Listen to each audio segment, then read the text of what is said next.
안녕하세요. 오늘도 주님의 은혜가 함께 하시길 빕니다. 그리고 예배하시는 여러분 모두를 축복합니다. 우리 함께 사도신경으로 신앙을 고백하시고 하나님 앞에 예배하겠습니다. 나는 전능하신 아버지 하나님, 천지의 창조주를 믿습니다. 나는 그의 유일하신 아들, 우리 주 예수 그리스도를 믿습니다.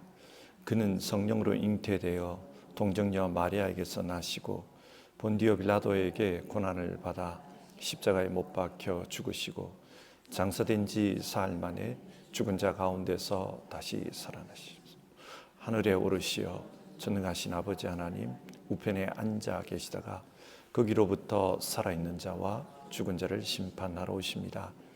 나는 성령을 믿으며 거룩한 공교회와 성도의 교제와 죄를 용서받는 것과 몸의 부활과 영생을 믿습니다. 아멘. 찬송가 183장입니다. 빈들의 마른 풀같이 183장 우리 1절과 2절 부르고요. 같이 기도하는 시간을 가지겠습니다.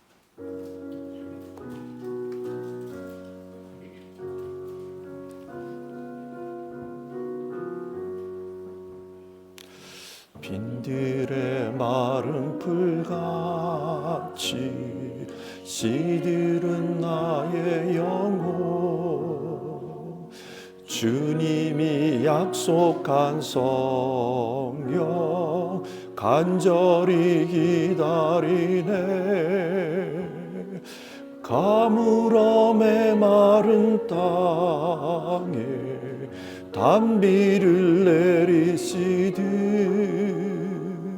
성령의 단비를 부어 새 생명 주옵소서. 반가운 빗소리 들려 산천이 춤을 추네 봄비로 내리는 성령 내게도 주옵소서. 가물어 메마른 땅에 단비를 내리시듯 성령의 단비를 부어 새 생명 주옵소서.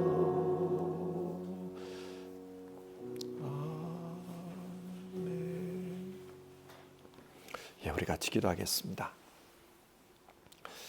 사랑 많으신 하나님, 오늘도 저희에게 하루의 날을 허락해 주시고 하루의 삶을 하나님 앞에 예배하면서 시작하게 해주시니 감사를 드립니다.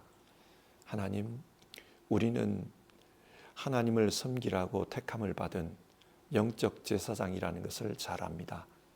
이 땅에 살면서 예배로 하나님을 섬기고 또 우리가 할 수 있는 일, 또 해야만 하는 일을 가지고 하나님 섬기며 살기를 원합니다. 그래서 하나님을 기쁘게 하고 또 하나님을 세상에 드러내는 그런 역할들을 잘 감당하는 우리 모두 될 수 있도록 주님 도와주시옵소서. 우리가 하나님의 제사장으로 살기 위해서는 하나님께서 허락하신 성령의 충만한 은혜가 우리에게 필요합니다. 때를 따라서 우리가 해야 될 일들을 잘 감당하고 또 잘 분별할 수 있도록 성령께서 우리 안에서 역사해 주시기를 간청드립니다. 오늘 하루의 삶도 성령 하나님 우리와 함께 해 주시고 우리를 감동하시며 우리를 인도하시며 또 보호해 주시옵소서. 주님의 도우심을 간청하는 이들이 있습니다. 성령 하나님 찾아가셔서 그 소리에 귀 기울여 주시고 응답해 주시옵소서. 위로가 필요한 이들에게는 위로를 주시고 치료가 필요한 이들에게는 하나님의 치료하심이 나타나게 하여 주시옵소서. 새 힘이 필요한 이들에게는 새 힘을 공급해 주시옵소서. 하나님, 오늘 아침에도 우리가 성경을 읽으며 하나님의 말씀이 우리에게 주시는 바를 듣고자 합니다. 오늘도 우리가 하나님의 말씀을 깨달을 수 있도록 우리의 영적인 귀를 열어주시고 우리의 마음에 명철을 허락해 주시옵소서. 귀하신 예수님 이름으로 기도드립니다. 아멘.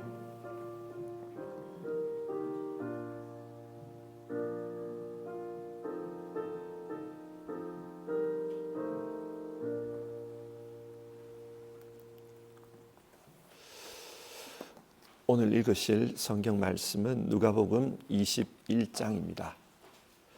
누가복음 21장 말씀을 같이 보겠습니다.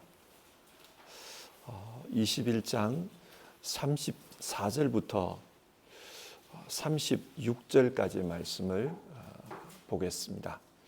34절에서 36절 말씀을 우리 한 목소리로 같이 읽어봅시다. 34절에서 36절입니다. 같이 읽겠습니다. 시작. 너희는 스스로 조심해서 방탕과 술취함과 세상살이의 걱정으로 너희의 마음이 짓눌리지 않게 하고 또한 그날이 덫과 같이 너희에게 닥치지 않게 하여라. 그날은 온 땅에 사는 모든 사람에게 닥칠 것이다. 그러니 너희는 앞으로 일어날 이 모든 일을 능히 피하고 또 인자 앞에 설 수 있도록 기도하면서 늘 깨어 있으라. 아멘. 누가복음 21장은 종말에 대한 말씀입니다. 우리는 성경을 읽으며 종말이라는 단어를 보게 되면 좀 섬뜩한 느낌이 듭니다. 왜냐하면 이 종말이라는 단어를 통해서 지구의 종말, 예수님의 재림, 이런 문제를 생각하기 때문입니다. 끝이 왔구나, 그런 생각을 합니다. 그래서 그때가 언제일까, 그것을 궁금해합니다. 종말의 때에 대해서는 예수님께서 분명하게 말씀해 주셨습니다. 때나 시기는 아버지께서 아버지의 권한으로 정한 것이니 너희가 알 바가 아니다. 이 종말의 때는 하나님의 권한에 속한 겁니다. 그래서 우리가 신경 써야 할 그런 문제가 아니라고 했습니다. 그러면 이 종말과 관련해서 우리가 진짜 신경 써야 할 문제는 어떤 것일까요? 오늘 성경 말씀을 보시면서 주님께서 하신 말씀에 귀를 기울여 봅시다. 누가복음 21장의 이야기는 이렇게 시작됩니다. 예수님께서 성전에 가셨습니다. 그리고 사람들이 헌금하고 있는 모습을 보셨습니다. 그런 가운데 한 과부를 칭찬하십니다. 왜 칭찬했을까요? 누가가 이 과부를 묘사하는 단어에 좀 집중해 봤으면 합니다. 2절을 보면 어떤 가난한 과부가 거기에 랩돈 2닙을 넣는 것을 보셨다. 여기서 가난한 과부라는 말이 나오지요. 여기서 사용된 가난한이라는 이 말은 헬라어로 페니크로스입니다. 이 페니크로스는 생계를 걱정하다, 그런 뜻입니다. 그러니까 이 과부는 생계를 걱정할 정도로 가난해 보였습니다. 그리고 3절에도 이 가난한 과부가 누구보다도 더 많이 넣었다. 여기도 가난한이라는 말이 나와요. 헬라어로 보면 포토코스라는 단어입니다. 포토코스는 구걸하다, 비천하다, 그런 뜻이에요. 그러니까 이 과부의 겉모습만 보면은 지금 당장이라도 누구에게인가 달려가서 구걸해야 될 정도로 그렇게 가난해 보였다는 겁니다. 그런데 4절, 이 과부는 구차한 가운데에서 가지고 있는 생활비 전부를 털어넣었다. 여기서 구차한이라고 번역된 이 헬라어는 휘스테레마라는 단어인데요. 부족함, 결핍, 그런 뜻입니다. 그러니까 이 여인은 지금 자기 쓸 것을 다 쓰고 뭔가 남아서 그래서 헌금한 게 아니라는 겁니다. 자기 쓸 것도 결핍되어 있습니다. 그러지만 하나님께 드렸다는 거예요. 자, 여러분, 이 여인이 왜 이렇게 했을까요? 왜 자기 먹을 것도 없는데 오늘 하루를 걱정해야 되는데 그 헌금을 드렸을까요? 하나님을 사랑하기 때문입니다. 그 돈을 헌금하면 오늘 굶을 수도 있습니다. 그러나 굶어도 좋다, 그런 마음으로 하나님께 드린 겁니다. 하나님을 사랑한 겁니다. 예수님은 지금 이 여인을 칭찬하는 이유가 그런 마음을 칭찬한 거예요. 하나님을 사랑하는 마음, 그 마음에 있어서는 이 여인은 누구보다도 위대하다, 그걸 칭찬한 겁니다. 우리가 이 부분을 주목해야 돼요. 그리고 이어서 화려한 성전에 대한 이야기가 나옵니다. 예수님 당시의 성전은 굉장히 화려했다고 합니다. 예수님 당시의 시점에서 보면 이 성전은 46년째 보수공사를 하고 있었습니다. 그래서 낡은 돌, 초라한 이 건물들은 빼내고요. 화려한 돌, 아름다운 보석으로 치장된 그런 조각들을 거기에 끼워 넣었습니다. 그리고 성전을 굉장히 확장을 했어요. 아주 크게 확장했습니다. 그래서 웅장하고 아름다운 모습이었습니다. 그러면 처음에는 성전이 초라했는데 어떻게 이렇게 웅장하고 화려하게 되었을까? 어떻게 그렇게 된 걸까? 헤롯 왕 때문입니다.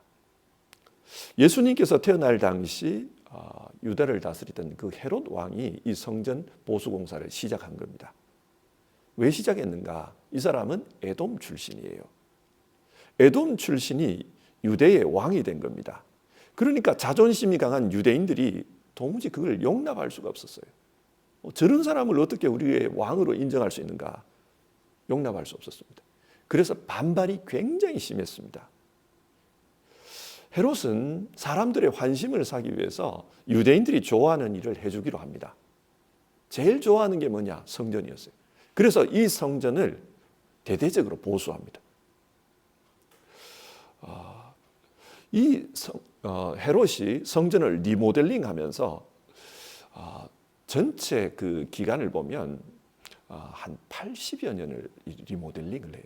자기 아들 때, 후손 때까지 계속 리모델링을 합니다. 그래서 아주 화려하게 성전이 변모됩니다. 사람들이 이 성전을 보고 지금 칭찬하는 거예요. 와, 진짜 아름답다. 그 성전의 화려함에 매료되었습니다. 그래서 예수님 앞에 와가지고 그 성전을 칭찬하고 있습니다. 그러자 예수님이 뭐라고 하셨습니까? 돌 위에 돌 하나 남지 않고 다 무너질 것이다. 그런 이야기를 해요. 사람들이 궁금합니다. 왜 무너집니까? 이런 질문을 듣고 예수님께서 종말에 대한 이야기를 하십니다. 예수님이 말씀하신 이 종말은 유대 독립전쟁을 가리킵니다. 여러분, 성경에 이 종말이라는 단어가 나온다고 해서 무조건 세상의 끝을 가리키는 건 아닙니다. 우리 개인이 죽는 것, 내 개인적으로는 종말이죠. 이것도 종말이고, 유대가 망해버리는 것, 유대 입장에서는 이게 종말입니다. 그리고 진짜 지구가 끝나는 것, 우주가 끝나는 것, 이것도 종말입니다. 그래서 종말이라는 단어는 다양한 의미가 있다. 우리 그걸 알아야 돼요. 지금 예수님께서 사용하시는 이 종말은 유대의 멸망입니다.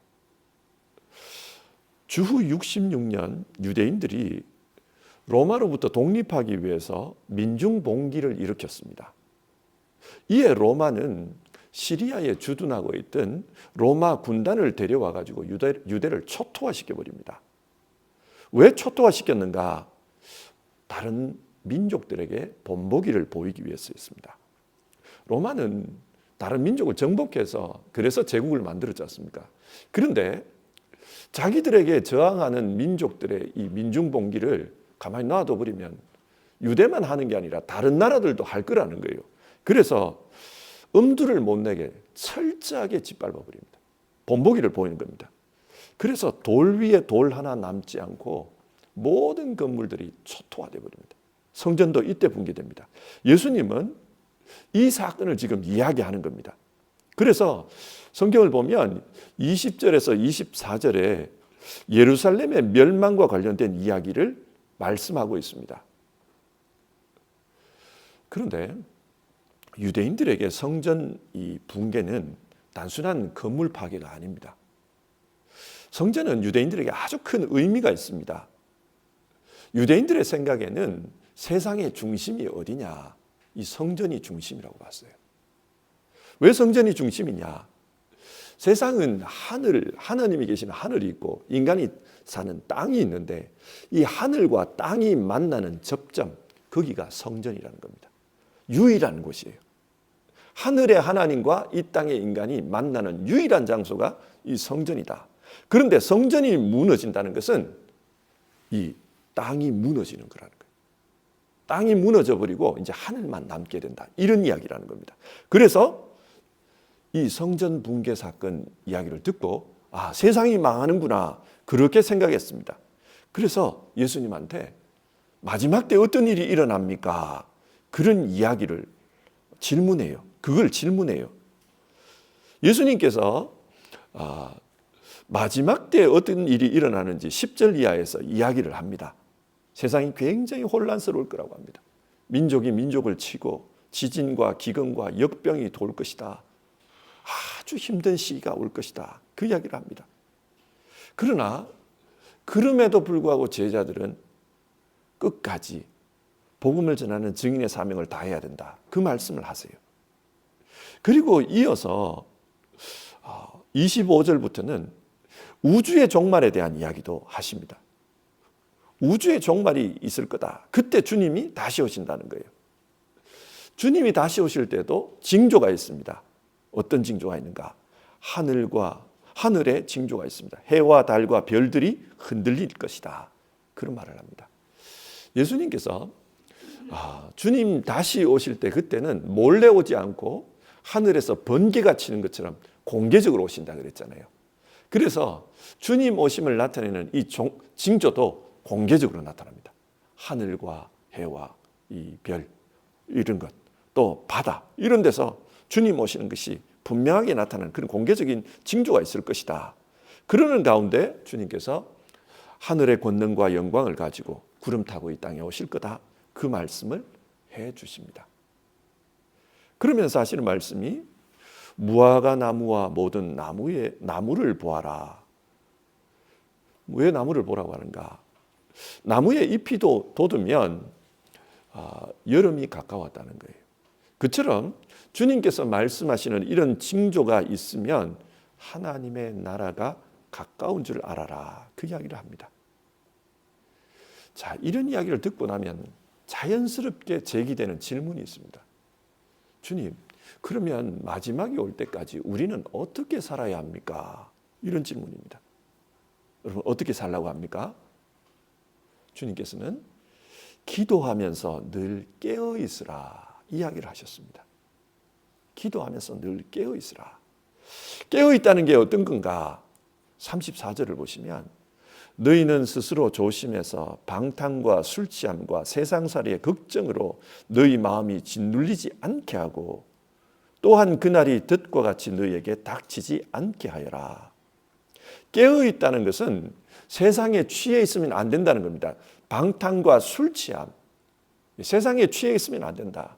또 반대로 세상살이의 염려로 그걸로 가득해가지고 그렇게 살아서도 안 된다. 이게 영적으로 잠든 거라는 겁니다. 그리고 이렇게 영적으로 잠들어 버리면 주님 오시는 것에 대해서는 감각이 없어져요. 그날이 덫과 같이 닥칠 수가 있습니다. 그렇게 해서는 안 된다는 겁니다. 그게 깨어 있는 겁니다. 물론 영적으로 깨어서 기도해라 이 말을 세상살이는 무시하고 그냥 기도에 집중해라 이렇게 해석해서는 안 됩니다.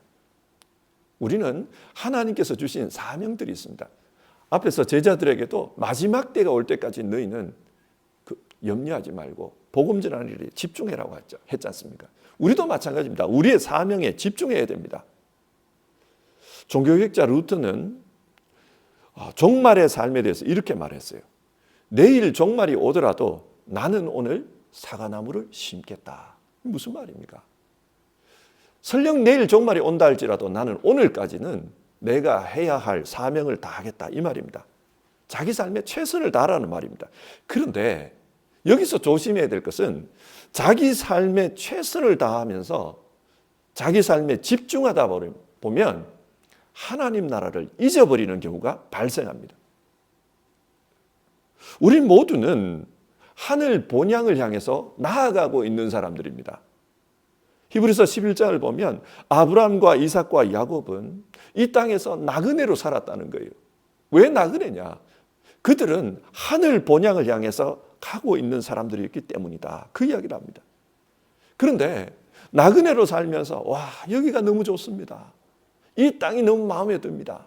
그래서 거기에 집중해 버리면 하늘 본향은 잊어버리는 겁니다. 베드로 그랬잖아요. 변화산에 가서 주님 여기가 너무 좋습니다. 여기 집 짓고 삽시다. 그렇게 하면은 하늘 본향을 잊어버립니다.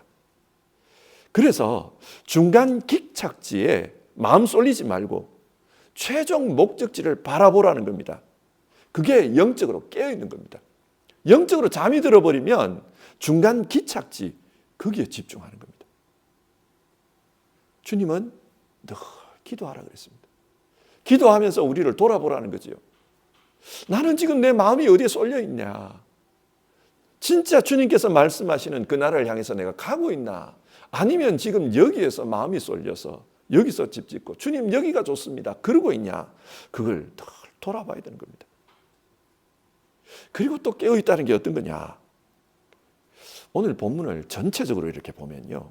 이 종말의 이야기가 시작할 때 주님께서 가난한 과부의 헌금 이야기를 했잖아요.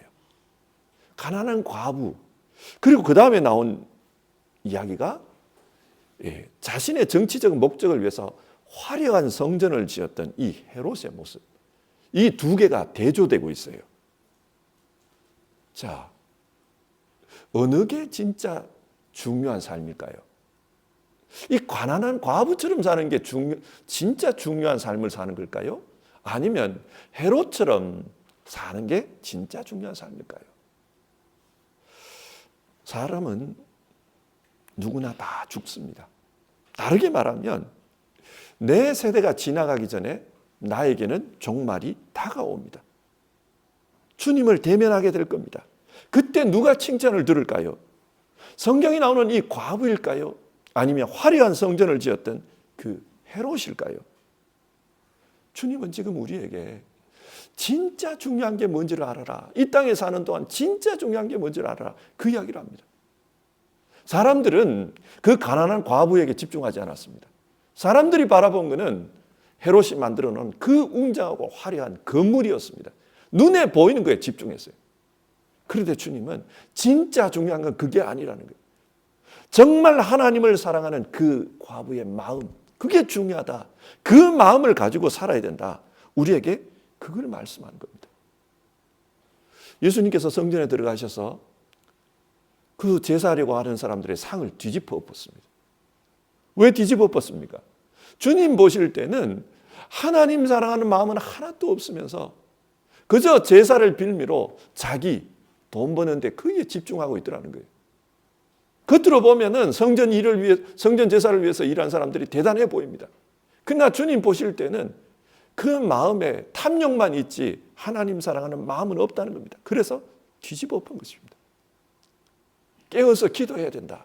우리가 뭘 기도할까요? 우리 자신들을 늘 돌아봐야 됩니다. 나는 진짜 뭘 붙들고 살고 있나? 내 마음에 뭐가 가득 차 있냐? 그걸 돌아봐야 되는 겁니다. 주님께서는 정말 하나님 사랑하는 마음으로 작은 것 하나도 정성을 다해서 하나님 사랑하는 마음으로 살아가는 것, 그게 중요하다. 그 말씀을 합니다. 우리가 서 있는 자리는 다 다릅니다.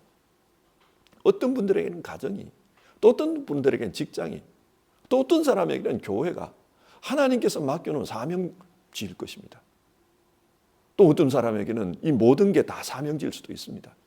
그 사명지에서 자기에게 주어진 작은 일 하나, 그 하나도 정말 하나님 사랑하는 마음으로 하면 그게 진짜 하나님이 기뻐하실 일을 하는 겁니다. 그게 종말을 준비하는 거예요.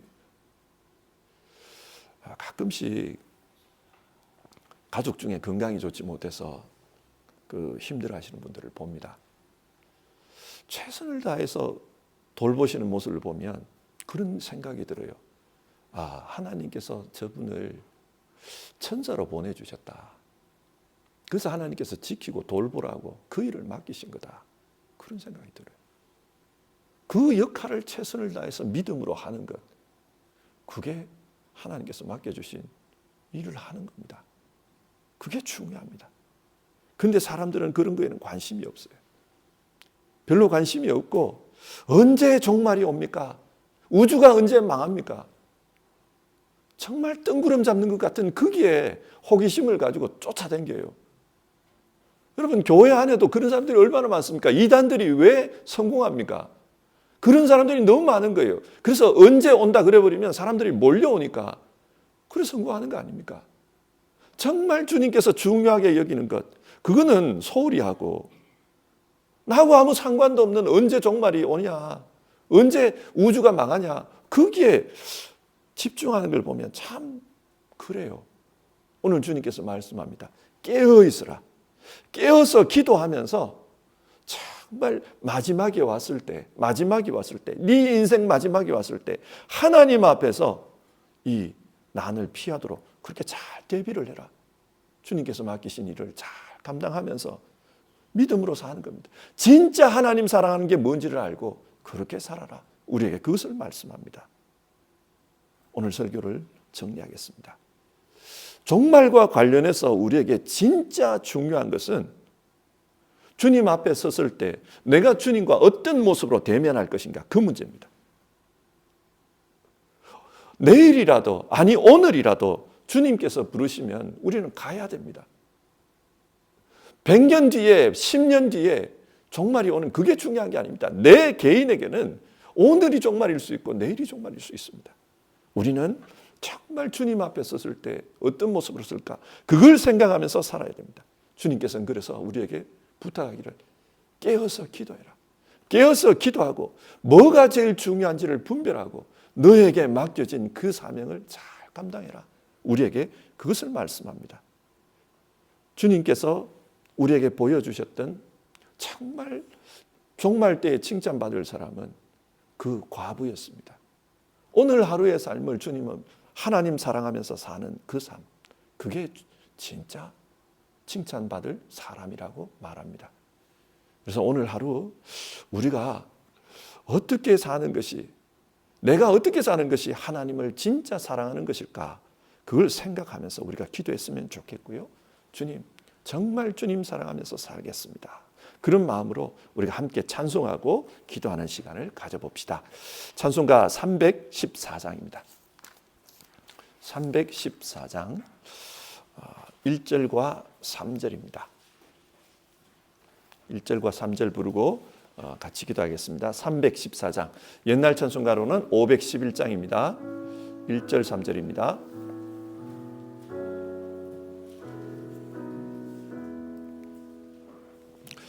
내 구주 예수를 더욱 사랑, 엎드려 비는 말 들으소서.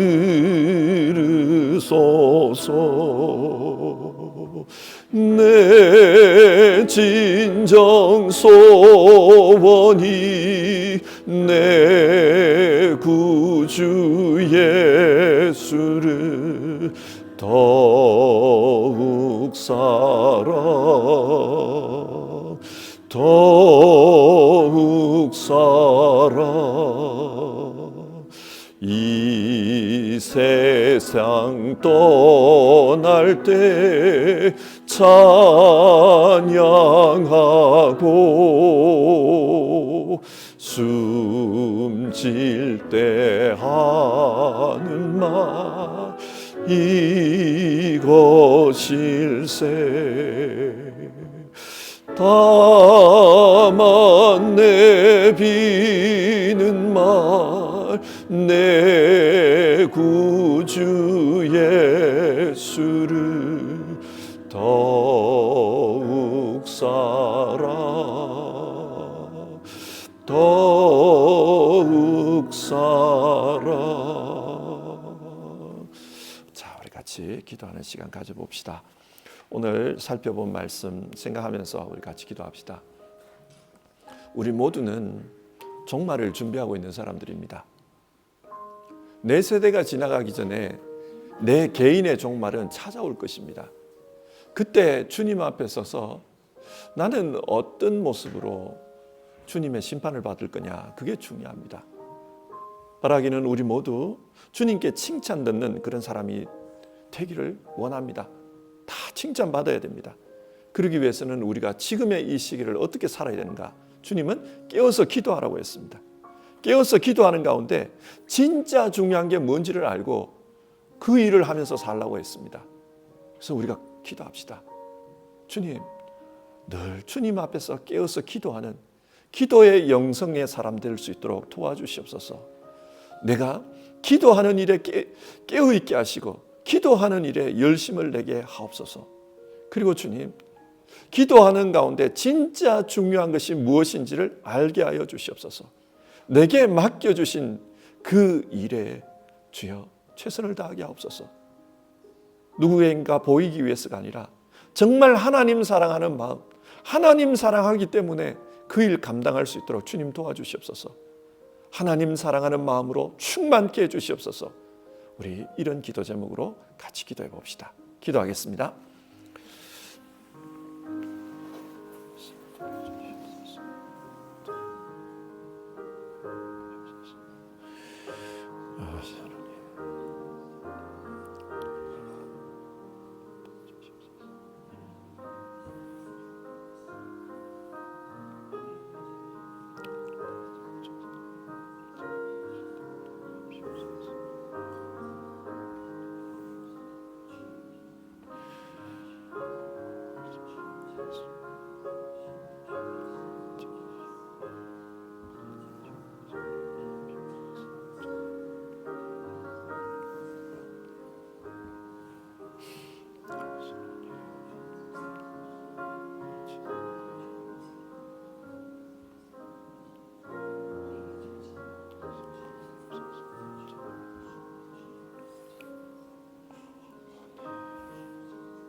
하나님, 오늘 성경 말씀을 통해서 종말의 시간을 어떻게 준비하며 살아야 되는지 주님께서 하셨던 말씀을 우리가 살펴보았습니다. 주님께서는 깨어서 기도해라. 그리고 우리에게 맡겨진 그 일에 최선을 다하면서 살아라. 하나님께서 맡기신 사명을 잘 감당해야 된다. 우리에게 그것을 말씀해 주셨습니다. 주님, 우리 모두 그렇게 살 수 있도록 도와주시옵소서. 우리 각자에게 주님께서 맡겨주신 삶의 분량들이 있는데 그 일들을 잘 감당하면서 주님의 때까지 최선의 삶을 사는 우리 모두 될 수 있게 도와주시옵소서. 그런데 주님, 그렇게 살다 보면 혹여라도 영원한 목적지를 잃어버리고 잊어버리고 이 땅의 것에 집중하며 살 수 있다는 것 압니다. 우리가 기도의 영성가들이 다 되어서 깨어서 기도하는 사람들 되게 하여 주시옵소서. 그리고 깨어서 기도하는 가운데 진짜 중요한 것이 무엇인지를 알고 그 중요한 것을 행하며 살아가는 우리들 다 될 수 있도록 도와주시옵소서. 기도하는 가운데 길을 잃지 않게 하옵소서. 우리가 가야 할 길을 달려갈 수 있도록 주님 도와주시옵소서. 우리에게 지혜를 주시옵소서. 주님, 그리고 기도하는 가운데 진짜 하나님 사랑하는 일, 그 일을 할 수 있게 도와주시옵소서. 하나님, 사람에게 보이기 위해서, 사람들에게 인정받기 위해서, 그걸 위해서 하는 것이 아니라 정말 하나님을 위해서, 하나님이 기뻐하시기 때문에, 하나님을 사랑하기 때문에 우리가 해야 할 일들을 감당하는 우리 모두 될 수 있도록 주님 도와주시옵소서. 우리의 기도가 더욱더욱 하나님을 사랑하는 그런 통로가 되도록 주님 도와주시옵소서. 오늘 성경 말씀 속에서 주님께서는 가난한 과부를 칭찬하셨는데 우리 모두 하나님 사랑하는 일에 있어서는 다 주님 앞에 칭찬받는 사람들 다 될 수 있도록 도와주시옵소서. 하나님 아버지, 오늘 하루도 주님 앞에서 기도하면서 하루를 시작하는 이들을 기억하시옵소서. 깨어있게 하시옵소서. 영적 지혜를 주시옵소서. 분명한 분별력을 주셔서 하나님 앞에서 바른 길을 걸어가는 우리 모두 되도록 주님 역사해 주시옵소서. 우리 주님 예수님의 이름으로 기도드립니다. 아멘. 주기도문 하겠습니다. 하늘에 계신 우리 아버지, 아버지의 이름을 거룩하게 하시며 아버지의 나라가 오게 하시며 아버지의 뜻이 하늘에서와 같이 땅에서도 이루어지게 하소서. 오늘 우리에게 일용할 양식을 주시고 우리가 우리에게 잘못한 사람을 용서하여 준 것 같이 우리 죄를 용서하여 주시고 우리를 시험에 빠지지 않게 하시고 악에서 구하소서. 나라와 권능과 영광이 영원히 아버지의 것입니다. 아멘.